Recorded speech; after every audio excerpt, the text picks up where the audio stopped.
Yeah, Coach, I was curious about how some of the young wide receivers have come along, and you pretty much have used four guys. Is there any room for one of those guys maybe to break in a little bit? Yeah, there really is, Trey. I've said it before, how I like this group, and of course you prefaced the four guys that's been playing a little bit, but you got Wilson, Stevens, McAdoo. I really like McAdoo. Bake's coming on, and he's going to play more special teams wise. Sategna, I like him a lot. We had big plans for him. He rolled his ankle yesterday. I don't know exactly where he's going to be on that, but those guys are good players. And yes, we're trying to. We just haven't had the situation really right yet that, even Ketron Jackson, who I think is a really good player, we haven't got him the reps really yet that I would like to, but that's problems. Those are good problems at times. But to answer your question, I'm really high on McAdoo and Sategna and Bake. They're all three really good players. And of course, we have the other guys that aren't playing with Stevens and Wilson, who I like as well. And I would have no problem putting them in the game. It's just the situation hadn't quite been there yet to where we're able to do that. DeBinion, we've seen him get some action this year too. And I remember watching him a little bit in camp. He was kind of struggling in pass pro.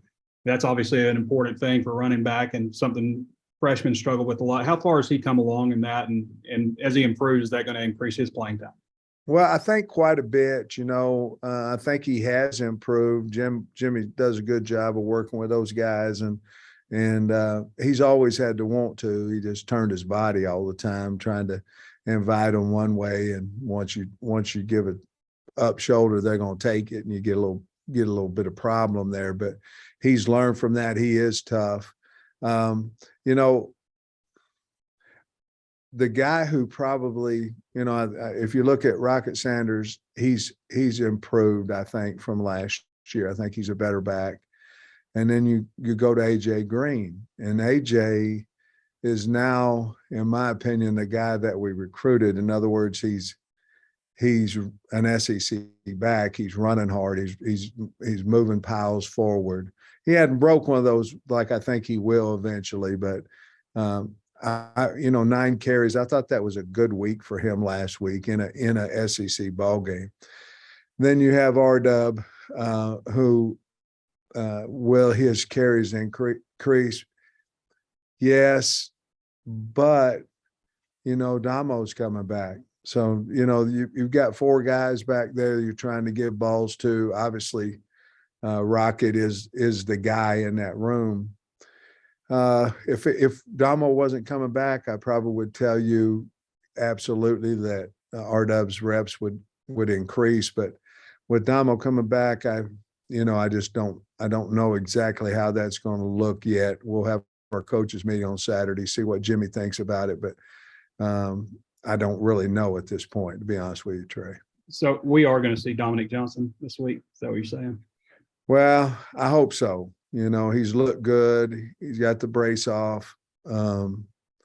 Again, Trey, in all honesty, I think it'll be up to him if he feels like he's ready to go. He's been cleared actually for the last 2 weeks. We'll see if yesterday was any indication, I would say he'll play Saturday, but it's still up to him how he feels. And I think he's feeling pretty good. Thanks, Coach. Tom. Hey, Sam, speaking of AJ Green, Missouri State has 1 touchback on maybe 12 kickoffs, something like that. But do you go into some games thinking, all right, we're not going to get many chances. But in this one, are you like, okay, this time to block it up for real with kickoffs? Well, that's the plan. Certainly we knew exactly what you're talking about. We work every week, but this week, you're thinking, hey, there's more of a chance that we might be able to return. And depending on what they do, whether they sky it or whether they kick it to us. I think we'll have some. I think we're a good kickoff return team as long as we, stay away from the penalties, and that's what's hurt us in live special teams reps. So we've made a big deal out of it, and hopefully it'll help us on Saturday. But yeah, I think this would be a good week, and this depends on what coach decides to do with their kickoff team, with Missouri State's kickoff team, whether they elect to kick it, try to kick it deep, or whatever. But this is a week that we're revving up our kickoff return game. Yeah, I asked you on the SEC call about cross training in your secondary, and I'm wondering, are McLaughlin and Clark and maybe Kiwan like the only guys who are just corners and everybody else plays multiple spots, or do they even, some of those guys even multiple spots? We've talked about it, because you're basically trying to buy players. You don't have any more bodies, but you're trying to buy another safety, another nickel, whatever it may be, using the same guys, cross-train the same guys. Of that group you talked about, obviously Malik, you didn't say his name, but obviously you already knew he was doing it. Of that group, the only one we really thought about that we could cross-train was probably Hudson.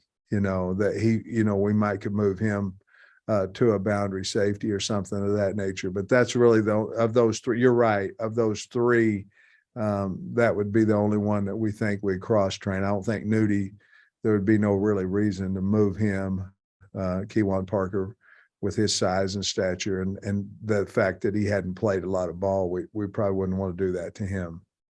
And on Knox and Slusher and maybe Brainy, are all those guys just going to leave them questionable, or some of them for sure going to go, some of them for sure not going to go? I feel real strong about Brainy and Knox.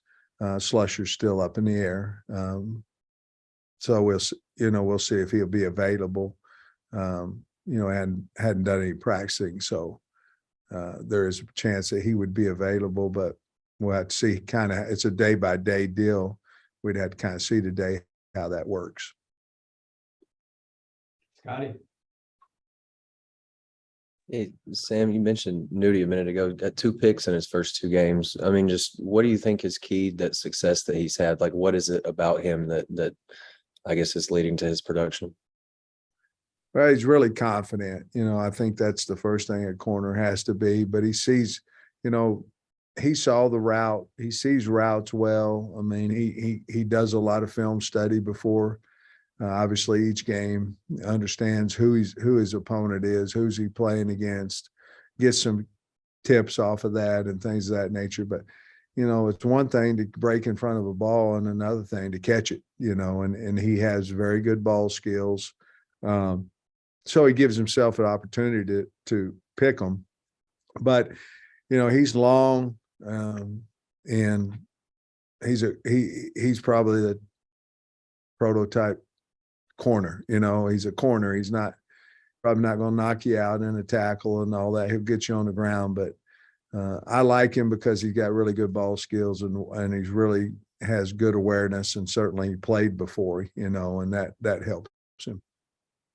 And secondly, South Carolina had success a time or two last week in the screen game. I'm curious if that's been something of an emphasis this week, or just kind of defending some quick throws. No, but Missouri State runs screens as well, so there was one, we had a missed assignment on a screen. We had a bust on a screen, and to be honest with you, we when that happens, if it'll happen again, I'm sure, part of success with screens is poor tackling. We've got to get the guy on the ground, and if he makes 12 yards or whatever, it's, get him on the ground instead of 38, so certainly have emphasized that, but from last week, and the fact that Missouri State will run them as well, or backs out of the backfield. Coach, I've heard you mention Kiwan Parker's name a couple of times this week. Obviously, injuries have contributed to it, but what have you seen from him that's kind of maybe helped him get to where he's on the verge of playing time? I like him. I've always liked him. He has good speed. He's tough now. He's not the most physical looking guy, but I think he's one of our best cover corners that we have. And so I went up to him Monday, I guess, and said, "Hey, you got your opportunity now." And I really believe in him. He can stop and turn on a dime. he's very competitive, a willing tackler. I really like him. I think this is going to be his time to shine when he gets out on there, because I'm very confident in him.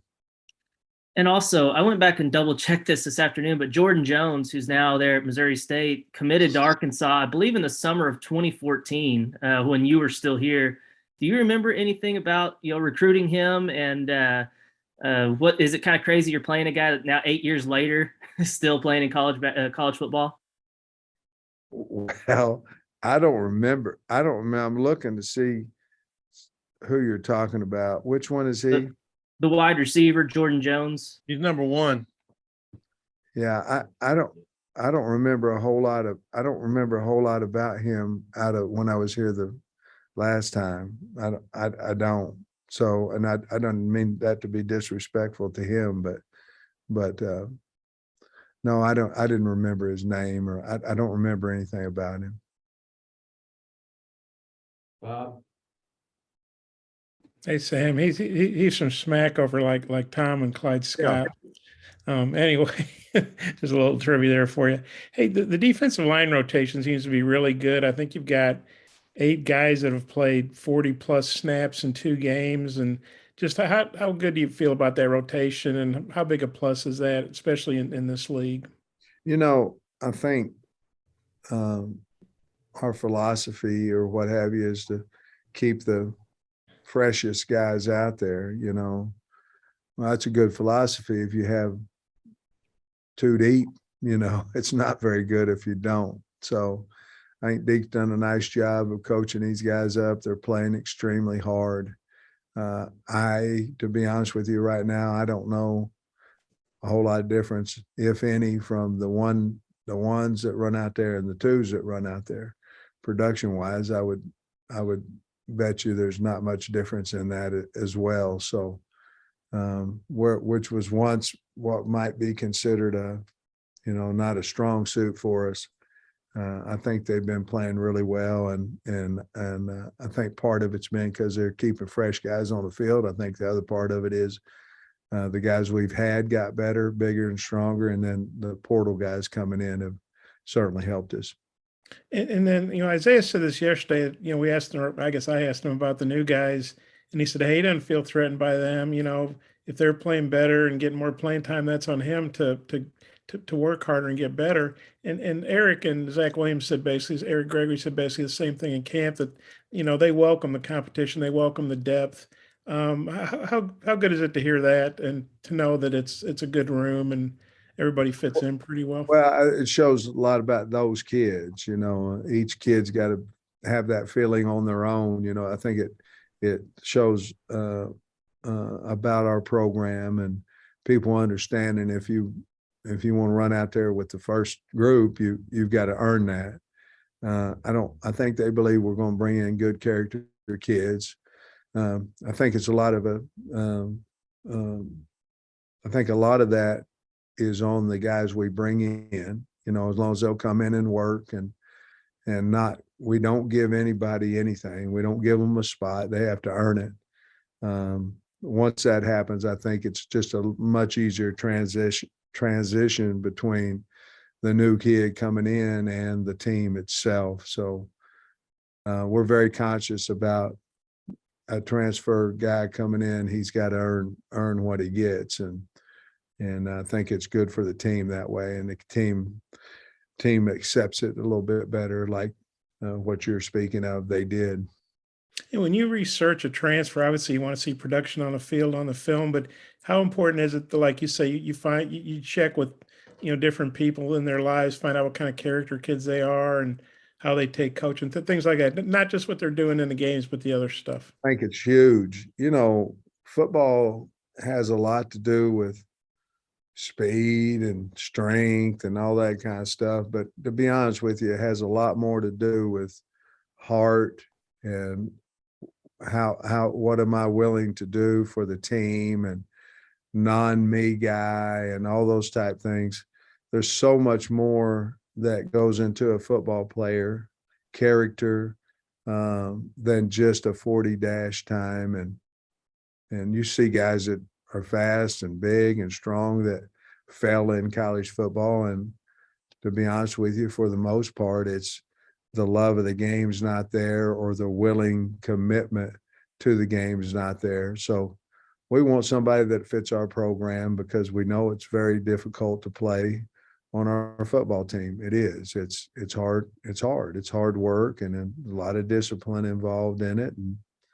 And so we have to, talk to their high school coaches and talk to whomever, whatever program they left, and the reasons why, and find all those things out before we're able to offer a scholarship and try to recruit them. Thanks. Any more questions for Coach? Go ahead, Tom. Oh, I thought you was waving goodbye. Oh, that was Tom. Bob was waving goodbye. Yeah. Hey, Anthony Brown, he had a really good camp. Is he getting closer to being in the mix? And then Jalen Lewis too? Well, I think J. Lou, I think you'll see a little bit more maybe of him this week. I think he's a little closer right now than Ant is, even though they're both getting better each week. But I think J. Lou's going to work some special teams, trying to work into the secondary as well. Both of them have been really, really good on scout team. But obviously with a little bit of injuries, we're trying to see if we can amp them up a little bit. And both of them had done well. J. Lou right now is probably the one that we're counting on a little bit faster, but both of them are going to be good players for us. All right.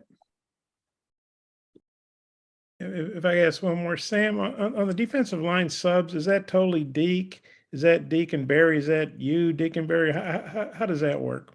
That is, we try to stay, unless injuries happen, Bob, we try to stay what we said in our pregame